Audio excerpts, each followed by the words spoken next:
আন্দোলনের যেই আমাদের এক দফা ছিল ফ্যাসিবাদী সরকারের পতন এবং ফ্যাসিবাদী ব্যবস্থার বিলোপ, সেই এক দফা বাস্তবায়নের জন্য সরকার কাজ করে যাচ্ছে। ফ্যাসিবাদী ব্যবস্থার বিলোপের জন্য সরকারি প্রতিষ্ঠান এবং সকল প্রতিষ্ঠানের যে ধরনের সংস্কার প্রয়োজন, সেই সংস্কারের এজেন্ডা নিয়ে সরকার কাজ করে যাচ্ছে। সংস্কার কমিশনগুলো রিপোর্ট দিলে আমরা সেই রিপোর্ট অনুযায়ী তা বাস্তবায়নের চেষ্টা করব।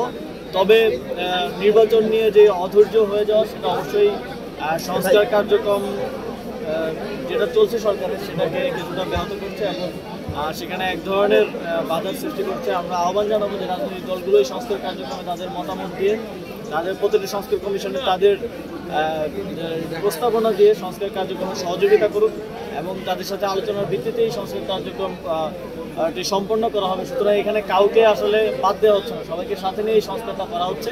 আমরা মনে করি যে পলিটিক্যাল গভর্নমেন্টের অনেক কাজ করার ক্ষেত্রে অনেক বাধা, অনেক সংকট আছে। সেই জায়গা থেকে এই সরকারের একটা সুযোগ আছে সংস্কার করার, আর সেটা এই সরকার করতে চায় এবং গণঅভ্যুত্থানের জনগণের যে আকাঙ্ক্ষা সেটার বাস্তবায়ন করতে চায়।